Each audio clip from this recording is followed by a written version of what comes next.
바로 보는 TV 옴부즈맨, 먼저 주간 주요 이슈를 분석합니다. 헌법재판소가 박근혜 대통령 관련 검찰 수사 기록을 확보하고 이번 주부터 재판관 9명이 모두 참석하는 가운데 본격적인 변론을 시작할 예정입니다. 헌재는 가급적 매주 2차례씩 변론을 열어 최대한 신속하게 결론을 내릴 방침입니다. 박영수 특별검사팀은 삼성에 유리한 합병을 지시한 문영표 전 장관을 구속한 가운데 안종범 전 청와대 정책조정수석의 수첩에 박 대통령의 최순실 측에 대한 삼성그룹의 금전 지원을 요구한 정황이 담긴 것을 포착했습니다. 국민연금의 삼성물산 합병 찬성이 박 대통령의 지시에 따른 것인지 밝혀지면 제3자 뇌물수수 혐의가 성립할 수 있다는 분석입니다. 특검이 박 대통령과 삼성 간의 뇌물죄를 정조준하고 있습니다. 새누리당에서 떨어져 나온 개혁보수신당의 지지율이 새누리당과 국민의당을 제치고 2위로 뛰어올랐습니다. 신당은 박근혜 표 정책에 선을 그으며 선명성을 강조하고 있는데 자칫 보수 진영의 표가 떨어져 나갈까 고심하고 있습니다. 야권의 국민의당은 신임 원내대표로 호남 4선의 주승용 의원이 선출돼 안철수 전 대표의 영향력이 약화될 것이라는 전망이 나옵니다. 반기문 전 유엔 사무총장이 1월 귀국을 앞두고 충청권 새누리당 의원들에게 개헌 찬성 입장을 밝혔습니다. 문재인 전 대표는 촛불 민심이 요구하는 대청산과 개혁을 해내려면 5년 임기도 짧다고 주장해 개헌 이슈가 조기 대선을 앞두고 주요 변수로 등장하고 있습니다. 아베 신조 일본 총리의 진주만 방문 직후 일본 정부 강요들이 연달아 야스쿠니 신사에 참배했습니다. 현직 방위상이 참배한 건 이번이 처음입니다. 정부는 다카하시 히데야키 주한 일본 국방무관을 국방부 청사로, 마루야마 고헤이 주한 일본 총괄 공사대리를 외교부 청사로 불러 항의했습니다.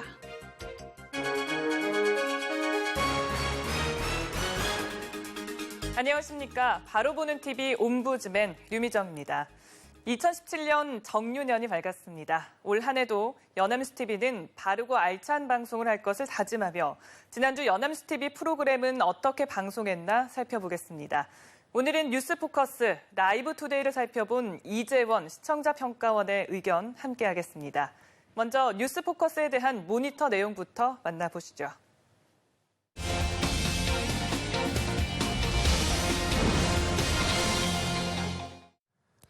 뉴스포커스는 월요일부터 금요일 오전 10시 45분부터 11시 40분까지 방송되는 종합뉴스로 다양하고 알찬 고품질의 뉴스, 감동과 공감이 있는 뉴스, 스토리가 있는 뉴스를 표방하고 있습니다. 우병우 전 민정수석이 증인으로 나선 지난해 국정조사 5차 청문회가 열린 다음 날인 12월 23일 김효재 전 청와대 정무수석과 김형주 전 더불어민주당 의원이 출연해 청문회에 대해 분석하는 내용을 방송했습니다. 우병우 전 민정수석은 모르쇠로 일관했고 특위위원들의 질문은 무뎠던 청문회에 대해 국민의 답답함이 클 때 적절한 기획을 선보였습니다.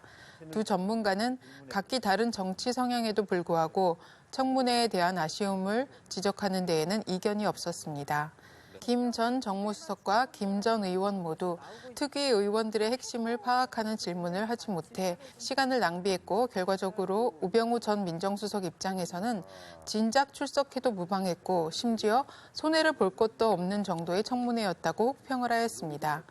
두 전문가 모두 특위 의원들이 국민을 대신하여 청문회에서 해야 하는 역할을 하지 못한 데 대해 따끔하게 질타를 하였습니다.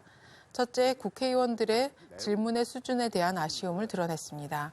김 전 정무수석은 최순실 사태가 터진 후 우리나라 언론이 밝혀낸 팩트만 고려하여 질문을 했더라도 우병우 전 수석, 김기춘 전 비서실장이 어떤 일을 했는지 확인할 수 있었을 것이라고 안타까워했습니다.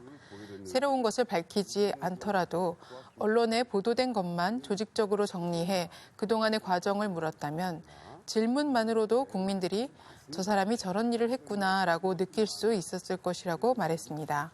청문회에서는 자신의 죄를 고백하고 인정하는 경우가 흔치 않은데 내용이 없는 질문으로 증인이 잘못하지 않았냐는 식의 질문은 적절치 않다는 것입니다. 김효재 전 정무수석은 우병우 전 민정수석의 청문회에서 가장 중요한 것은 최순실을 알았느냐인데 최순실을 아느냐고 묻는 것은 우문이라며 최순실을 알았다는 걸 유도하는 질문을 했어야 한다고 꼬집었습니다. 김형주 전 의원 역시 의원들이 골목골목 핵심적인 플레이를 이뤄 마지막에 진실을 밝히는 절묘한 장치가 필요했는데 의원들조차도 중구난방식으로 질문을 했다고 비판하였습니다. 둘째, 국회의원들의 태도에 대한 지적이 있었습니다. 김영주 전 의원은 투기 의원들의 질문 가지수는 많았지만 답변을 들으려고 하지 않았던 태도에 대해 문제를 제기했습니다.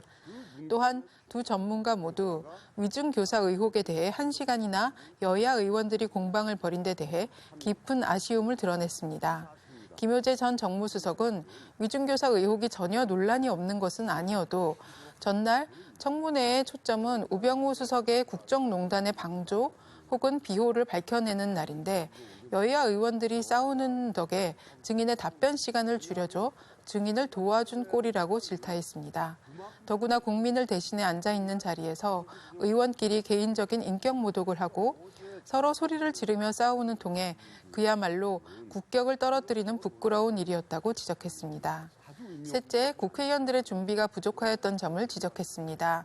김효재 전 정무수석은 다행히 시민들의 제보가 있었으나 이를 진실을 밝히는 열매로 맺어주지 못해 아쉽다고 지적하며 우병우 전 민정수석이 증인으로 나선 소중한 기회를 날려버린 것에 대해 안타까워했습니다. 두 전문가는 박근혜 대통령의 세월호 사건 당일 행적과 관련하여 전날 청문회에 출석한 조효옥 대위가 핵심적인 증인은 아니라는 데 입을 모았습니다. 김영주 전 의원은 의원들이 캐물어야 하는 건 오전 시간대의 실질적인 행적이라며 그 부분에 대해 사실 조효옥 대위가 할 말이 별로 없을 수밖에 없다는 점을 지적했습니다. 김효재 전 정무수석 역시 그날 큰 사고가 났는데 왜 집무실로 나오거나 모든 상황을 실시간으로 파악할 수 있는 상황실에 가지 않고 오전 내내 관저에 있었느냐가 중요한 점인데 그날 주사를 맞았느냐에 초점이 잘못 맞춰졌다고 비판하였습니다. 김 전 의원 역시 대통령이 일어나자마자 무엇을 하는지 청와대 시스템에 대해 국회의원조차 모르다 보니 엉뚱하게 조 대위가 모든 것을 알고 있으리라 여기는 것이라고 질타했습니다.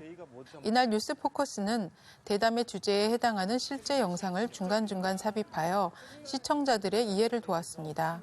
우병우 전 민정수석이 출석 현장에서 취재진의 질문에 일부 답을 하고 일부 묵묵부답하는 장면을 방영해 현장감을 높였고 국민의당 김경진 의원이 제보를 받은 녹음 파일을 공개하는 모습을 자막과 함께 드러내 전날 청문회를 시청하지 못한 시청자들에게 맥락 정보를 제공하였습니다. 또한 빠르게 변하는 현안을 반영하여 39분여의 대담 중 발생하는 변화를 뉴스 속보를 붙여 자막으로 내보내어 비교적 호흡이 긴 뉴스 코너이지만 호흡이 짧은 뉴스도 소화해내려는 노력을 보였습니다. 코너 초반에는 정우택 올 연말 내에 비대위 출범 목표, 새누리 비대위원장의 임명진 목사 등의 자막이 삽입되었고 한창 대담 중에도 국민의당 개헌 즉각 추진 당론 채택 등의 뉴스 속보가 제공되었습니다. 영상이나 속보 자막의 제공은 대담이 갖는 취약점일 수 있는 속보성을 놓치지 않으려는 노력으로 돋보였습니다. 전날 뉴스의 핵심을 전달하는 동시에 현재 일어나는 뉴스까지 추가하여 일부 보도의 기능을 놓치지 않으려는 모습이었습니다. 뉴스 포커스를 살펴본 이재원 시청자 평가원의 의견 함께했습니다. 라이브 투데이는 또 어떤 평가를 받았는지 만나보시죠.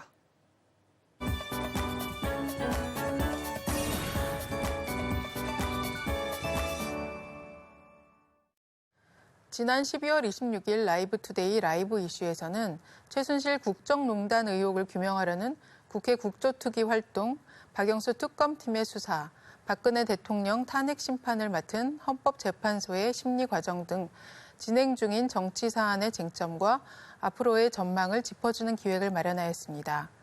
최순실을 상대로 한 국회 국조특위의 구치소 청문회가 열릴 예정인 가운데 연합뉴스TV 사회부 오혜진 기자가 출연해 청문회를 예측하는 내용을 이야기해 시청자들의 궁금증을 자극했습니다. 최순실 안종범 전 청와대 정책조정수석 정호성 전 부속비서관에게도 청문회 출석을 요구했지만 세 사람 모두 구치소 청문회 불출석 의사를 밝힌 것으로 알려졌다고 전했습니다.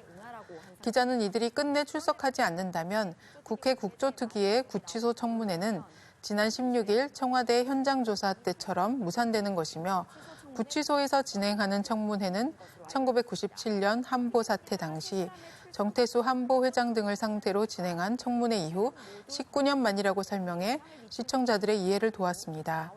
TV로도 생중계될 예정이었기 때문에 최순실의 육성 답변이나 진술을 들을 수 있을 것으로 기대했던 국민들도 실망과 분노를 느끼리라 생각된다고 밝혔습니다. 기자는 이번 국정농단 의혹을 풀 핵심 증인인 최순실, 안종범 전 수석, 정호성 전 비서관 세 사람에 대해서는 앞으로 박영수 특별검사팀의 수사가 계속되는 상황이라고 설명해 주었습니다. 특검은 성탄절 연휴였던 24일과 25일 최 씨와 정 전 비서관을 차례로 불러 조사를 했고 최순실, 안 전 수석, 정 전 비서관 세 사람에 대해서는 헌재로의 증인 출석도 예정돼 있다고 덧붙였습니다.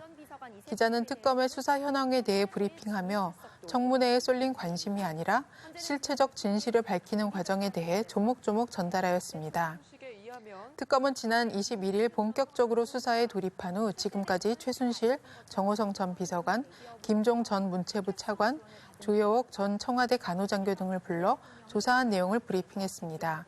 최순실은 삼성 등 대기업으로부터 특혜성 지원을 받는 배경과 이 과정에서 박근혜 대통령이 한 역할들을 집중 추궁했고 청와대 문건 유출과 정부 인사 개입, 딸 정유라의 이대 부정 입학과 학사 특혜도 조사한 것으로 파악됐다는 것입니다. 이어 특검팀이 제3자 뇌물죄를 적용시키는 데 핵심 고리가 될 수 있는 청와대, 삼성, 최순실 사이의 관계를 조사하고 있다는 점을 설명했습니다. 청와대가 홍완선 전 국민연금 기금운용본부장을 통해 제일모직과 삼성물산의 합병을 이끌어냈고 삼성은 그 대가로 최순실 일가에 막대한 자금을 지원했다는 게 지금까지 제기된 의혹인데 특검은 26일 홍 전 본부장을 상대로 이 부분을 집중 추궁할 전망이라고 설명해 시청자들에게 전체적인 그림을 이해하도록 도왔습니다. 특검은 국민연금이 이 합병안에 찬성한 대가로 삼성이 최순실 일가에 400억 원대의 자금을 지원한 것으로 보고 있다는 것입니다. 또한 최순실의 딸 정유라에 대해서 특검은 법원에서 업무방해 혐의로 체포영장을 발부받은 상태이며 신병을 확보하기 위해 독일 사법당국과 공조 절차에 들어간 상황이라고 설명했습니다. 특검팀은 국제형사경찰기구, 즉 인터폴의 적색수배 발령을 요청할 방침이라고 덧붙였습니다. 국민적인 관심인 청와대 압수수색에 대한 특검의 수사 상황도 설명해 주었습니다. 청와대는 군사상 보안 등을 이유로 특검의 압수수색 요구를 계속 거부해 왔는데 특검의 공개 압수수색 방침은 이런 청와대를 심리적으로 압박하기 위한 메시지라는 분석도 나오고 있다고 전했습니다. 이 밖에도 기자는 헌법재판소가 국회로부터 박근혜 대통령 탄핵소추안을 접수한 뒤 준비 절차 기일을 여는 상황에 대해 전했습니다. 이날 보도는 청문회, 특검, 헌재 등 전반적인 진행 상황에 대해 확인할 수 있는 종합 해설의 기능을 충분히 한 것으로 보입니다.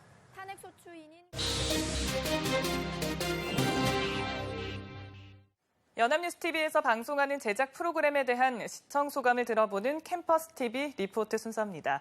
오늘은 비즈톡톡 프로그램을 살펴본 한국외국어대학교 정치외교학과 윤초록 학생 나와 있습니다.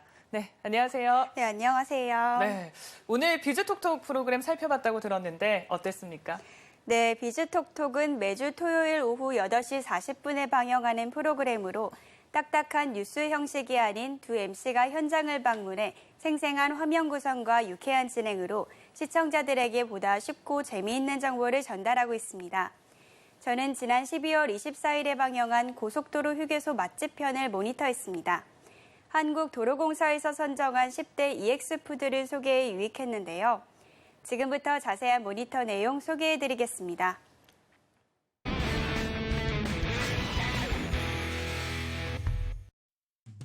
방송 서두에서는 도로 위의 오아시스라는 표현을 사용하며 이색적인 휴게소 풍경을 보여주었습니다. 깔끔하고 이국적인 화장실에 공원을 연상하는 듯한 풍광을 아름답게 보여주어 어라 이게 휴게소 맞나 하는 궁금증을 유발시키며 이목을 사로잡았습니다. 이어 휴게소마다 어떤 차별화된 맛있는 음식들을 소개할지 예고편같이 보여준 것은 방송을 끝까지 시청하게 유혹하는 장면 같았습니다. 개성이 톡톡 튀는 고속도로 음식이 여행객들의 발길을 붙잡고 있습니다. 본격적인 내용에선 충남 금산에 위치한 인삼랜드 휴게소를 소개했습니다. 휴게소는 우동이나 라면을 먹는 곳이라는 인식과는 달리 인삼이라는 건강식품이 주를 이룬 곳이라 인상 깊었습니다. 진행자들이 처음 소개한 음식은 인삼튀김이었는데요. 쌉싸래한 인삼의 향이 어우러져 일단 먹기 시작하니 멈출 수가 없는데요. 깨끗한 튀김옷을 입은 인삼 모습이 군침을 자극하기 충분한 모습이었습니다. 이어 김이 모락모락 올라오는 인삼갈비탕을 먹으며 인터뷰했는데요.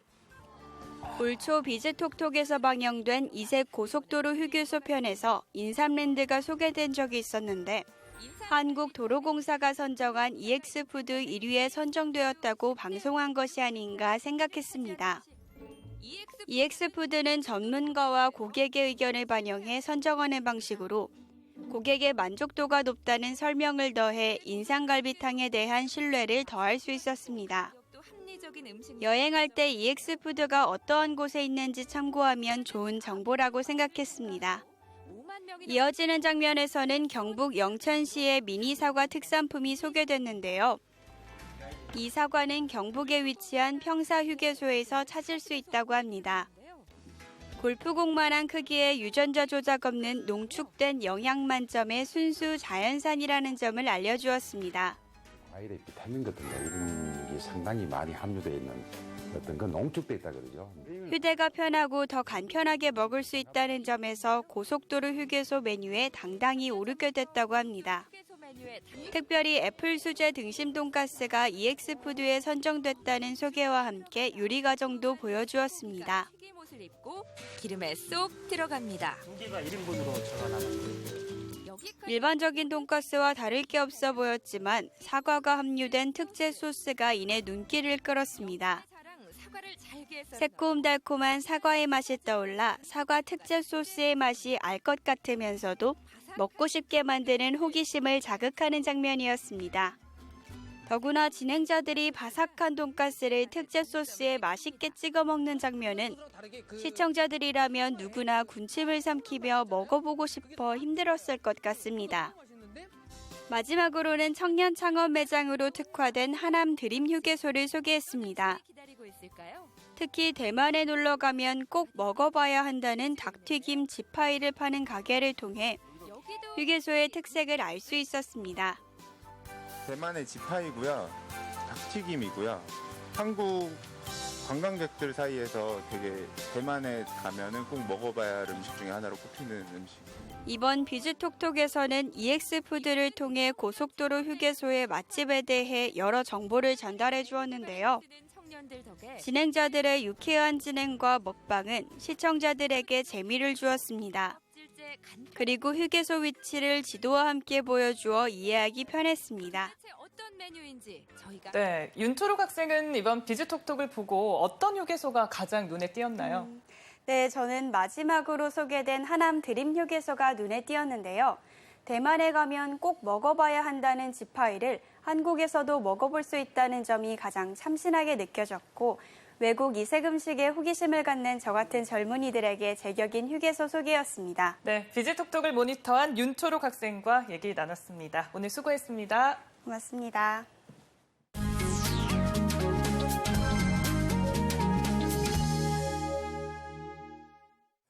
국회로부터 대통령 탄핵소추 의결서를 넘겨받은 헌법재판소는 신속한 심리를 위해 탄핵 사유를 5가지 유형으로 나눠달라고 국회 탄핵소추단에 주문했고 청와대를 향해서는 세월호 7시간 의혹과 관련해 박근혜 대통령의 구체적인 행적을 밝혀달라고 요청했습니다. 오늘 TV와 비평에서는 이번 주 본격적인 탄핵 심판에 들어가는 헌법재판소에 대해서 우리 언론은 어떻게 보도하고 있는지 자세히 알아보겠습니다. 동아방송예술대 방송보도제작과 정은희 교수 자리하셨습니다. 네, 교수님 어서 오십시오. 안녕하십니까? 네, 반갑습니다. 자, 이번 주부터 헌재는 변론 준비를 마치고 본격적인 탄핵 심판에 들어가는 모양새인데요. 네. 국회 탄핵 의결서 제출 이후에 우리 언론은 이 헌법재판소와 관련해서 어떻게 보도를 하고 있었습니까? 네, 지난해 12월 9일 국회는 박근혜 대통령에 대한 탄핵 소추안을 의결을 했죠. 의결 당일 소추 의결서 등본이 박근혜 대통령에게 전달이 됐고 또 헌법 제65조 3항에 따라서 대통령의 권한의 행사가 정지되었고 대통령의 탄핵 여부는 헌법재판소의 탄핵 심판에 의해서 가려지게 됐습니다. 이번 탄핵 소추안 의결은 고 노무현 대통령 때 이후로 두 번째입니다. 그런 만큼 박근혜 대통령은 둘러싸고 있는 많은 사건과 연관이 지어서 탄핵 소추안에 대한 헌재 결정을 기다리는 보도들이 매우 많았습니다. 우선 탄핵을 외치는 시민들의 촛불 집회와 탄핵 탄원서에 대한 보도부터 탄핵을 바라보는 각 당 지도부의 반응 그리고 이와 관련된 각 정당과 잠룡들의 민심 얻기 행보 또 법무부의 탄핵 소추 절차 적법 판정 등에 대한 기사가 많았습니다. 이렇듯 탄핵 심판을 바라보는 각계의 반응 등을 보도하고 있었는데요. 또한 무엇보다 탄핵 심판에 대한 결정을 기다리는 상황적 전개부터 헌재의 움직임이 어떠한지에 대한 보도가 가장 많아 보입니다. 헌재는 지금 모든 시선을 받고 있습니다. 그런 만큼 매우 바쁘게 연말 연시를 보내고 있는 것으로 보도가 됐었죠. 그리고 이에 대응하고 있는 박 대통령 측의 움직임 역시 보도되고 있습니다. 박 대통령의 답변서에 대한 보도가 많았고요. 박 대통령의 법률 자문단에 대한 보도도 줄을 이었습니다. 또한 각 언론사는 탄핵이 빨리 결정되어야 한다는 사설을 내놓으면서 모든 탄핵의 이유에 대해 입증할 필요 없이 헌재의 결정을 촉구한다라는 내용으로 사설을 싣기도 했습니다. 그리고 황교안 총리의 직무대행에 대한 행보에 대해서 또 기사가 많았습니다. 이렇게 탄핵 정국을 바라보는 여러 기사 중 시선을 끄는 것 중에 하나는 탄핵을 바라보는 보수와 진보 언론의 시각 차이입니다. 언론사의 성향도 중요하겠지만 보다 객관적인 보도를 통해 국민들이 혼란을 느끼지 않도록 바른 정보를 얻고 판단할 수 있도록 해야 할 것입니다. 네. 언론의 눈과 귀는 이제 헌재의 결정에 쏠려 있습니다. 네. 그런데 일부 또 언론에서는 이 헌재 결정을 우려하는 보도도 있었는데요. 네. 그 이유를 좀 살펴보니까 재판관의 보수적인 성향이라든지 또 두 명의 재판관이 거리하잖아요. 네. 그뿐 아니라 탄핵 결정의 시기 이런 것들 때문인 것 같습니다. 자, 우리 언론이 관련 보도를 어떻게 하고 있는지 좀 짚어주시고 혹시 뭐 문제점이 있다면 같이 얘기해 주시죠. 네, 우선 법적인 문제인 만큼 이 헌법학자들의 의견을 인용하도록 하겠습니다. 헌법재판소가 박근혜 대통령에 대한 탄핵 심판 사건에 속도를 내고 있는 가운데 이 형사소송법상 원칙을 엄격히 적용하는 것은 부당하다는 지적이 제기가 됐습니다. 이에 대한 상세한 보도가 있었는데요. 네. 형사소송법상 피고인에게 부여된 다양한 방어 장치들은 형벌의 부과로 개인의 기본권의 제약을 염두에 둔 것이므로 대통령 탄핵 심판은 개인의 직무를 파면하는 것이기 때문에 형사소송법상 방어권을 전적으로 인정해줄 필요가 없다는 설명입니다. 지난해 12월 23일에 이 한국헌법학회와 서울대 법학연구소의 공동 주최로 탄핵 심판의 헌법적 쟁점이라는 주제로 열린 공동학술 대회에 대해서 보도가 있었는데요. 이 참가자들은 법이 규정한 절차에 따른 심판의 중요성을 강조를 했습니다. 게다가 지금 말씀하신 대로 헌법재판관의 거리, 즉 공석이 이루어질 수 있다라는 우려가 있었는데요. 네. 탄핵 심판 정족수 구성에 직접 영향을 미치는 사안이고 거리 이후 황교안 대통령 권한 대행이 후임 인선을 추진할지 여부도 이번 탄핵 심판 결과에 영향을 미칠 요인으로 지목돼서 논의가 됐었습니다.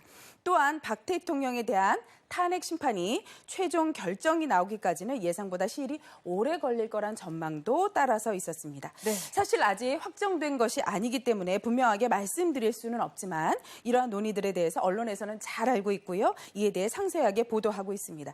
특히 재판관들의 성향을 분석한 보도가 있었습니다. 어느 재판관이 보수 성향인지 등에 대해서 상세하게 보도가 있었는데요.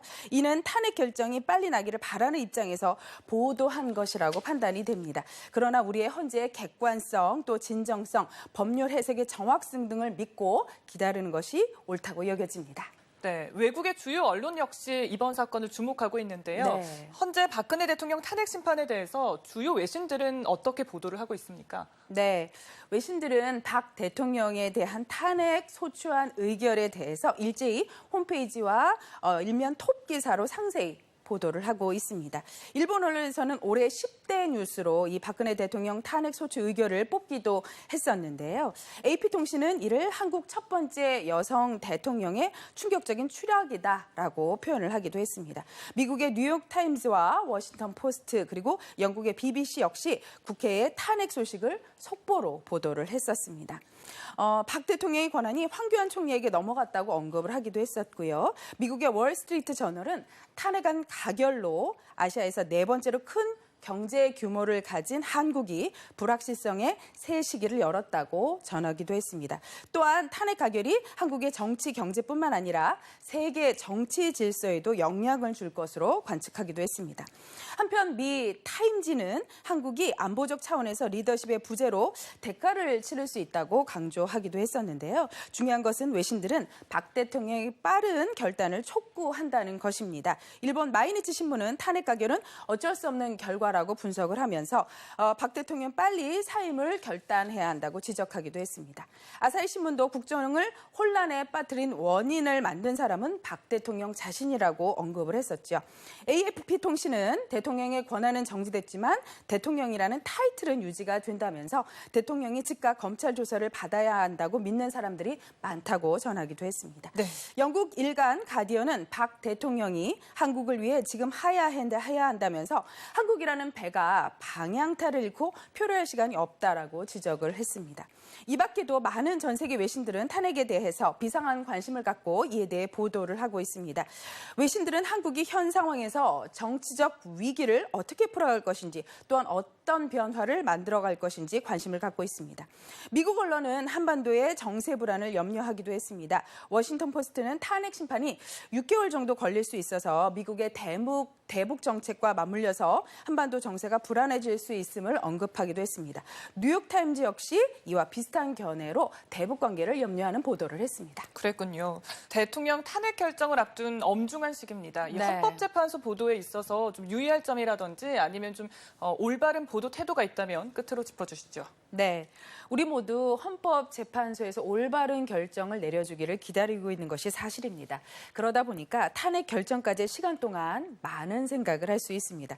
지금도 보수와 진보 언론에서는 탄핵에 대한 온도 차이를 보이기도 합니다. 또 국민들께서도 3, 4 모여서 여러 의견을 나누고 계시지요. 이럴 때 모든 얘기를 보도에 옮기는 것은 다소 무리가 있어 보입니다. 헌법재판소는 두 번째로 탄핵 소추안을 받았고 법률적 해석을 명명백백하게 해서 올바른 결정을 내려야 합니다. 역사에 기록될 이번 사건에서 헌재가 담당하는 기관의 중요도는 매우 신중하고 큰 상황입니다. 이럴 때일수록 헌재에서 편파성 또 추측성 보도로 인한 부담을 느끼는 것은 피해야 합니다. 올바른 결정을 할 수 있도록 헌법재판소의 자유를 보장해 주어야 합니다. 근거 없는 편파성 혹은 추측성 보도는 국민들에게 혼란을 가중시킬 뿐입니다.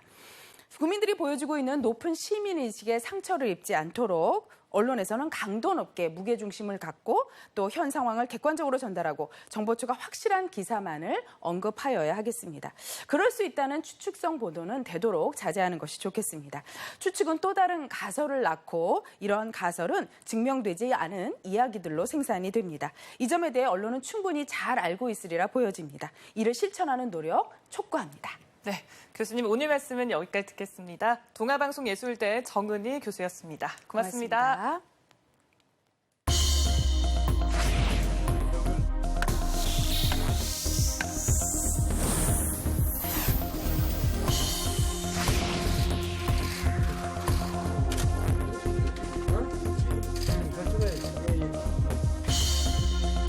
결국 민심이 천심이다라는 것이 이번 표결 결과를 통해서 드러났다고 생각을 합니다.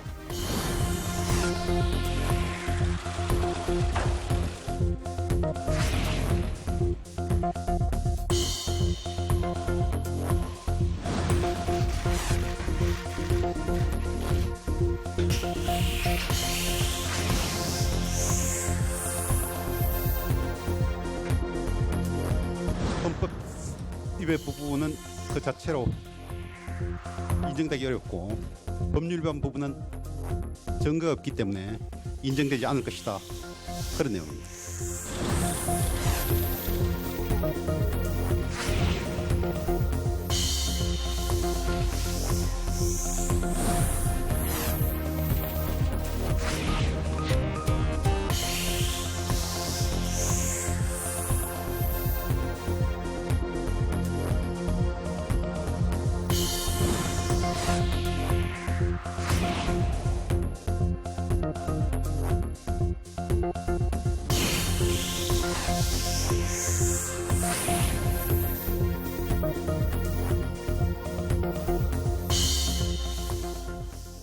저희 제작진은 언제나 시청자 여러분의 다양하고 소중한 의견을 기다리고 있습니다.